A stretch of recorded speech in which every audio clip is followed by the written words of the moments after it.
오늘은 간첩 얘기를 좀 해보려고 합니다. 이 국방 티를 입은 기념으로. 여러분들은 간첩이 있다고 생각하시나요? 간첩이 단 한 명도 없다라고 생각하시는 분 손들어봐. 그러면 아마 손들 사람은 없겠죠. 다야 있을 겁니다. 적어도 한 명 이상은 있겠지, 우리나라 어딘가에. 그럼 이제 두 번째 문제로 가는 거예요. 그럼 어디서 뭘 할까? 그들이 도대체 어디서 뭘 할까? 여러분이 한번 간첩의 입장이 돼서 생각을 해봅시다. 여러분이 북한에서 아주 오랫동안 성실한 교육을 받고 사상 교육을 받고 혁명 전사가 돼서 난파가 됐어요. 근데 여기에 오니까 어떨까요? 완전 신세계죠. 비교할 수 없는 신세계일 거예요. 근데 한편으로는 또 두려움이 있겠죠. 내가 여기에서 내 정체가 탄로나면, 심지어 내가 하는 일이 좀 위험한 일이라면은, 그 위험한 일이 잘못됐을 때 이곳에서든 아니면 돌아가서든 굉장히 안 좋은 그런 결과를 경험할 수도 있겠죠.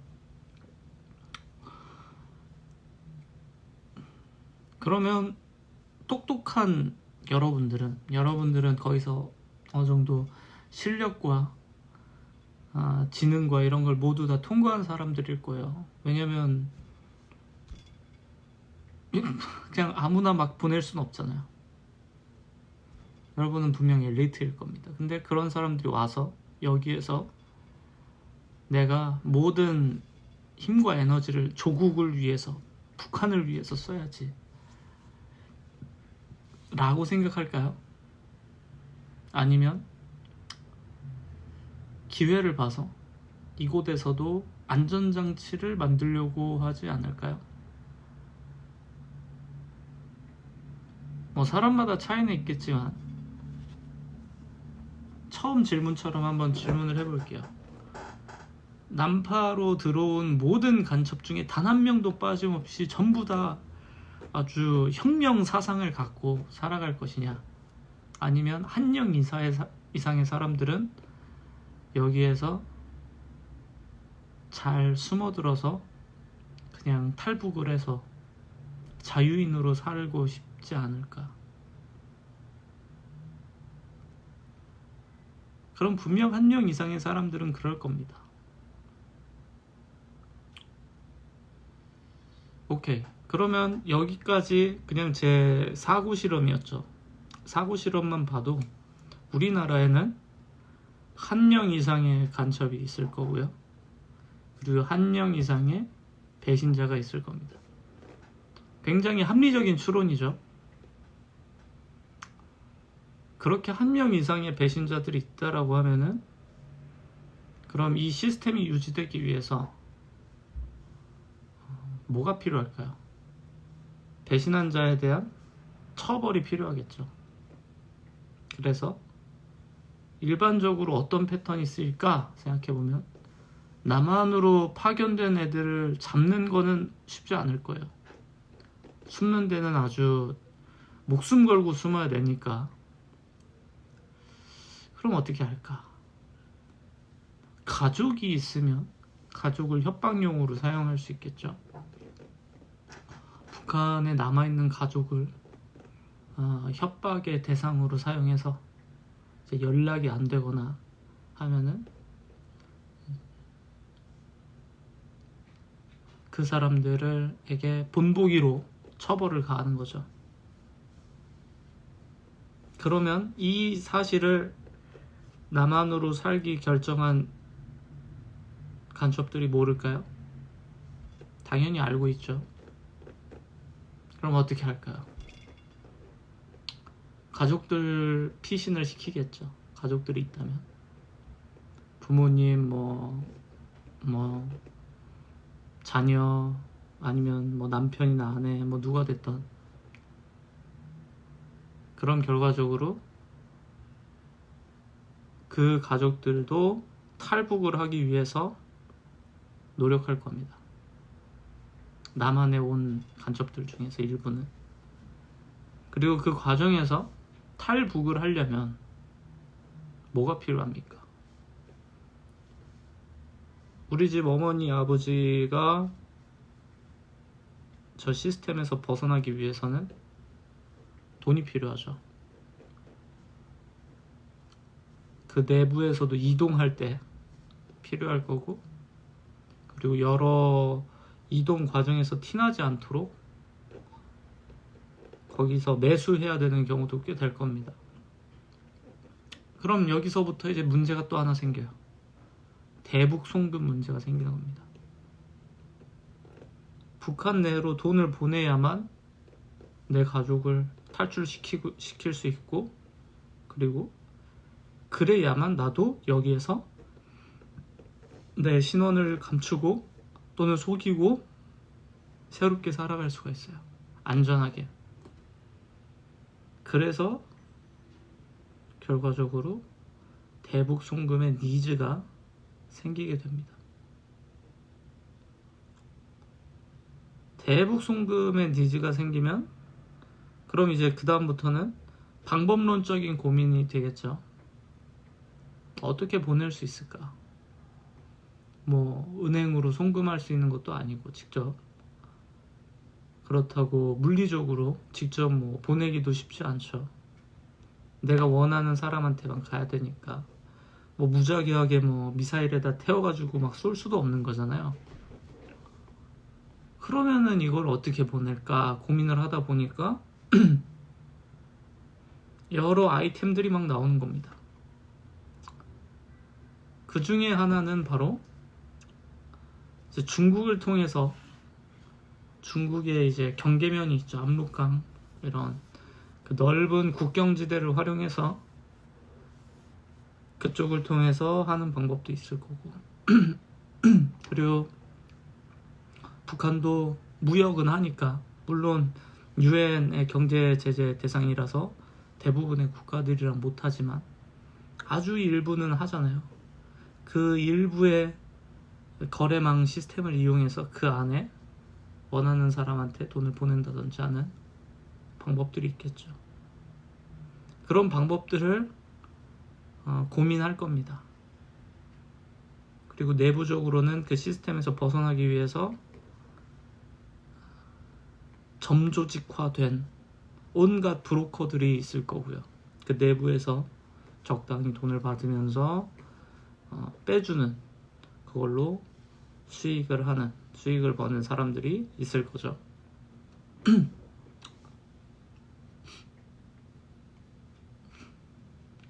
제가 지금까지 얘기했는데 논리적으로 말이 안 되는 부분이 있었나요? 아마 대부분은 논리적으로 큰 문제를 못 느끼셨을 거예요. 적어도 한 명 이상은 그럴 거고, 적어도 한 명 이상은 그럴 만한 시나리오죠. 근데 우리나라 시스템 중에 참 재밌는 게 뭐냐면, 우리나라는 적이 북한 말고는 없습니다. 법적으로. 우리가 전쟁 중인 국가인 북한을 제외하고는 적이 없어요. 모두가 그럼 아군이냐? 동맹국도 아닌데 적은 없어요. 이게 참 좀 웃긴 상황인 건데 비밀 경찰이나 간첩이나 이런 존재들이 대한민국에 똑같이 한번 물어볼게요. 단 한 명도 없을까요? 아니면 한 명 이상 있을까요? 대한민국에는 그 어떤 국가도 간첩을 보내지 않는다. 혹은 한 명은 보낸다. 한 명 이상은 보냈다. 여기서도 대부분은 이 세상을 무슨 꽃밭처럼 생각하는 그런 분이 아니면은 대부분 한 명 이상은 있다라고 상식적으로 생각하겠죠.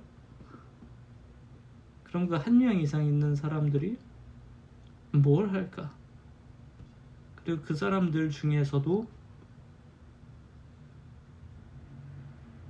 두 가지로 나뉘겠죠. 충성하는 존재랑 충성하지 않고 반대 시스템에서 이득을 보려는 사람이 있을 거예요. 그럼 결과적으로 이 두 가지 패턴으로 나뉘기 때문에 우리는 관련 대상자들을 시적절하게 포섭하는 능력이 필요할 거고요. 그리고 그들이 이곳에서 하는 모든 활동들이 무슨 결과를 야기하는지를 모니터링을 해야 될 겁니다. 세상의 모든 일이 그렇지만 아무런 목적 없이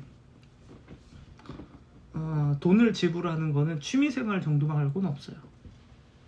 근데 국가 차원에서 다른 국가에다가 비밀리에 사람들을 파견하고 그 파견된 사람들로서 그 투자한 자본과 시간과 인적 자원들을 생각을 해보면은 결과물을 만들어내야 돼요. 회사랑 똑같을 거거든요.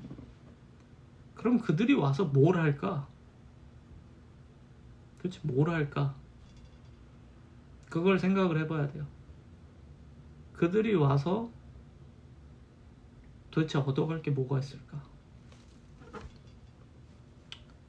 근데 제가 그들이 와서 얻어갈 게 뭐가 있을지에 대해서는 각 국가마다 다 다른 거니까 그거에 대해서 깊게 얘기하고 싶진 않고, 저는 이 영상에서 얘기하고 싶은 게 적어도 한 명 이상 있다는 게 너무 뻔한 사실이라면은 그 한 명 이상 있는 사람들은 적어도 그 집단에서 일부분은 해당 국가의 여론을 파악하고, 그리고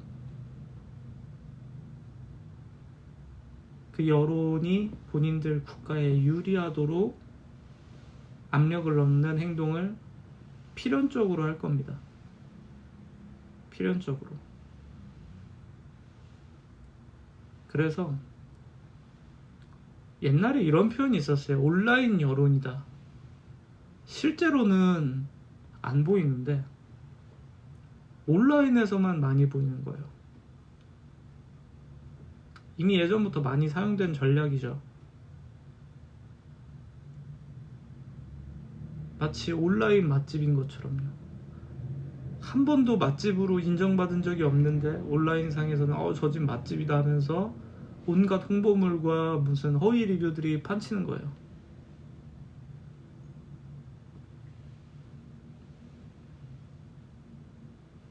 근데 이러한 시대이기 때문에 저는 이들이 어떤 행동을 할 때 우리가 살펴볼 수 있는 게, 이들도 모든 행동과 실행을 할 때 자금이 오고 갑니다.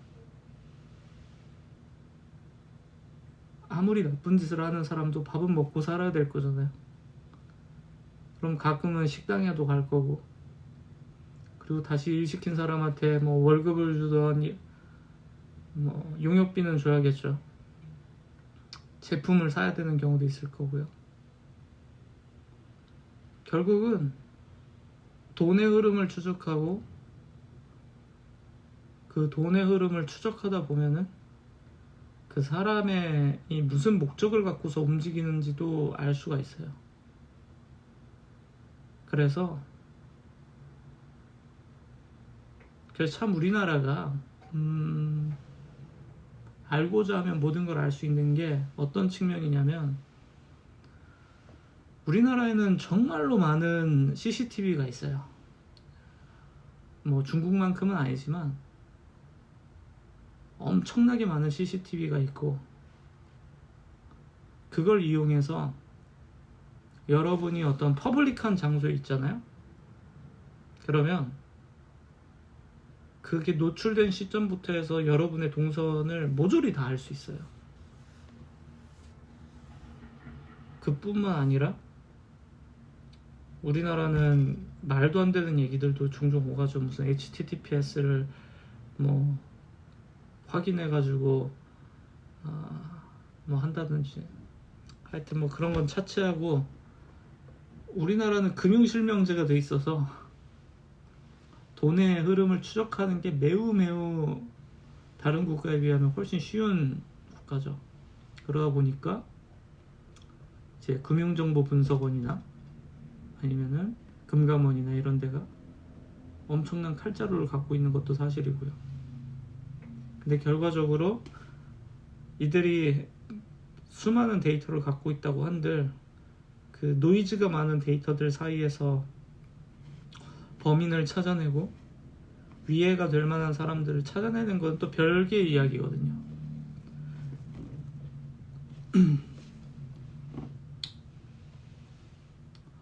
어쨌든 요지는 그겁니다. 우리나라엔 그런 사람들이 당연히 있을 거고, 그리고 그들의 행동은 그들이 돈을 쓰는 것을 통해서 추적할 수 있고, 그리고 바꿔 말하면은 대한민국 현지에서 그들이 아니더라도, 그들 뭐 각 국가에서 나온 간첩이 아니더라도 이 간첩들이 어떤 일을 처리하기 위해서 한국의 기업이나 개인들한테 용역비를 지불할 수 있겠죠. 그 과정에서 꼬리가 잡히는 겁니다. 자금 흐름을 통해서 결과적으로 꼬리가 잡히고, 그리고 그 과정에서 이게 지속적으로 이루어진다는 거는 결과적으로 이게 하나의 시장이 있다는 거예요. 시장이 있으면은, 예를 들어서 제가 해외의 간첩들한테 어떤 서비스를 제공해 주는 사람이라고 가정해 볼게요.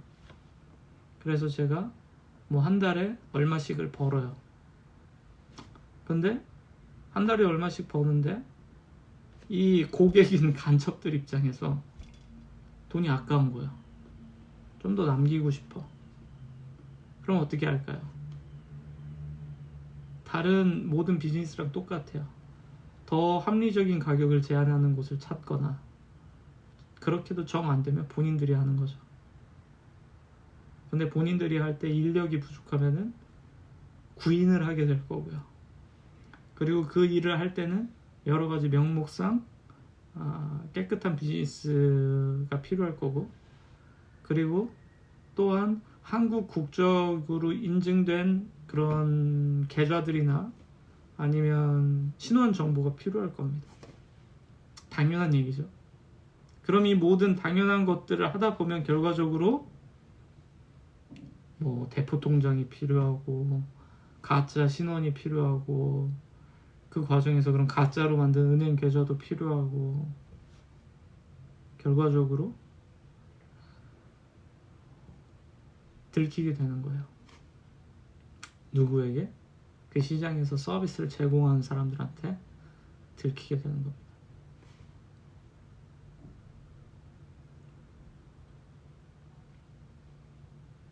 그래서 제가 보고 있는 세상은, 옛날부터 제가 라이브 방송이나 뭐 이런저런 영상에서 종종 얘기했던 거지만, 모든 게 가짜예요. 제가 본 세상은 모든 게 가짜 같이 보이고, 그리고 옛날엔 그거에 더 선동이 많이 돼서 감정적인 이벤트를 활용을 많이 하더라고요. 이런 사람들의 심금을 울리는 어떤 이벤트나 어떤 문제점들이 발생하면은 그거에 편승해서 자신들의 사상이나 아니면은 거기에 편승해서 수익을 보는, 자신들이 원하는 목적을 달성하는 그런 구조를 만들어요.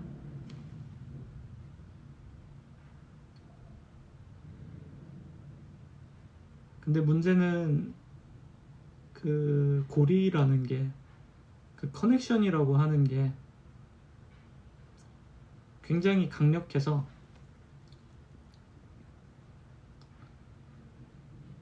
이들을 한꺼번에 다 공격한다는 거는 매우 어려운 일인 거죠. 매우 어려운 일이에요. 비즈니스 파트너 관계로 서로가 서로에게 약점을 쥐고 있는 상대들이 있는데 이들 중에 한쪽이 대놓고 잘못을 해서 공격을 하면은 얘가 피해를 보면은 얘까지 공격을 받으니까 한쪽을 옹호해 주게 돼요. 그러다 보니까 우리가 말하는 상식이 벗어난 일들이 펼쳐지는 거죠. 그리고 상식이 벗어난 일들을 떠들 수 있고 남들 앞에 가서 욕하고 싸워주고 네가 더 나쁜 놈이다 라고 말할 수 있는 나팔수와 스피커가 필요해요. 그런 싸움꾼들을 고용하기도 하는 거고요. 대놓고 자신들의 이데올로기나 아니면은 선전해야 되는 내용들을 대놓고 하는 그런 세력도 있죠. 그게 뭐 영리단체든 비영리단체든 그런 식으로도 사용하기도 하고. 그래서 제가 갖고 있는 그런 질문은 언제나 너무 뻔한 질문에서 사실 시작해요. 누구나 다 인정할 만한 그냥 뻔한 사실들. 대한민국에 1명 이상의 간첩이 존재하겠는가? 안 하겠는가? 있을 것이다. 그럼 있다면 지금 뭘 하고 있을까? 그 사람은 여기서 만족하면서 평화롭게 살고 싶을까? 아니면은 돌아가고 싶을까?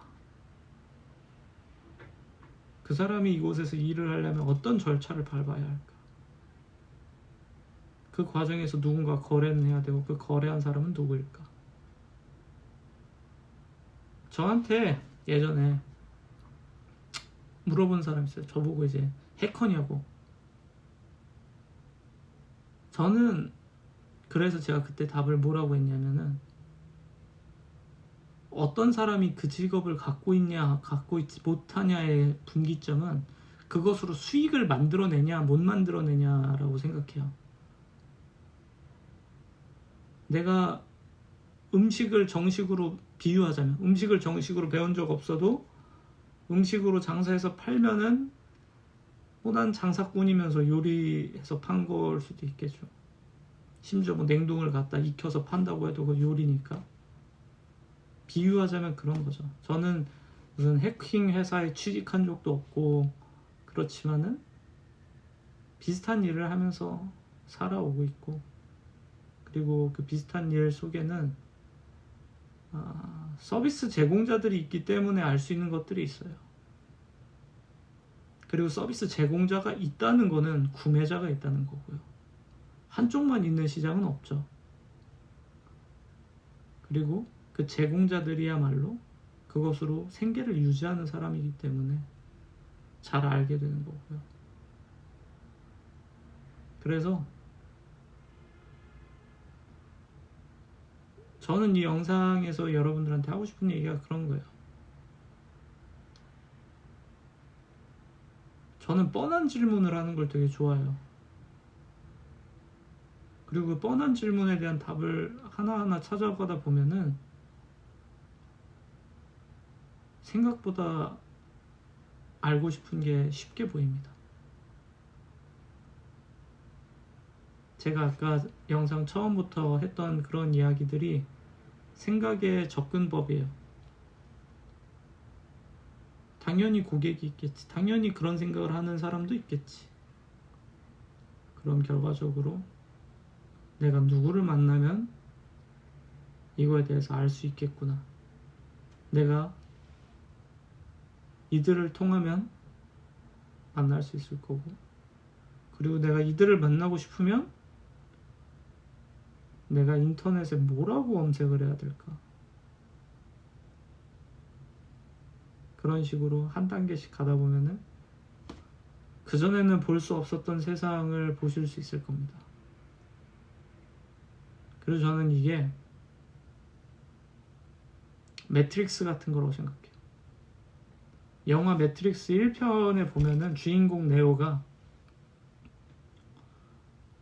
매트릭스를 살면서 더 이상 실제 모습이 아니라 이런 그래픽화된 모습이 아니라 숫자 0과 1로 세상이 보이기 시작해요.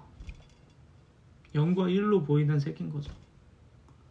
저는 깨달음을 얻은 사람들이 비슷하다고 생각해요. 내가 어떤 분야에 조예가 깊으면 그것을 구성하고 있는 것까지 볼 수 있는 눈이 생겨요. 요즘 유행하는 흑백 요리사라고 하면 요리만 봐도 그 안에 무슨 재료를 썼고 어떤 요리법을 썼는지를 추론할 수 있는 것처럼 말이죠.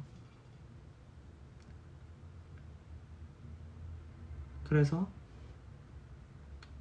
여러분들이 보고자 하는 게 있다면은 그것을 소비자의 입장과 생산자의 입장과 돈의 흐름의 입장 세 가지로 생각해서 보면은 그전에는 전혀 생각하지 못했던 것들을 발견하게 될 거고요. 그리고 그 과정에서 내가 소비자의 입장으로 찾아다녀보고 생산자, 판매자 입장으로 또 세상을 대해보고 하면은 전혀 모르던 세상을 보게 될 겁니다. 제가 그걸 유튜브를 켜서 보여드릴 수는 없어요. 당연하죠. 제가 그런 걸 보여드릴 수는 없지만 여러분들 이 영상을 보신 분들이 알고 싶은 게 있다면은 그러한 방식을 통해서 다 알아가실 수 있을 겁니다.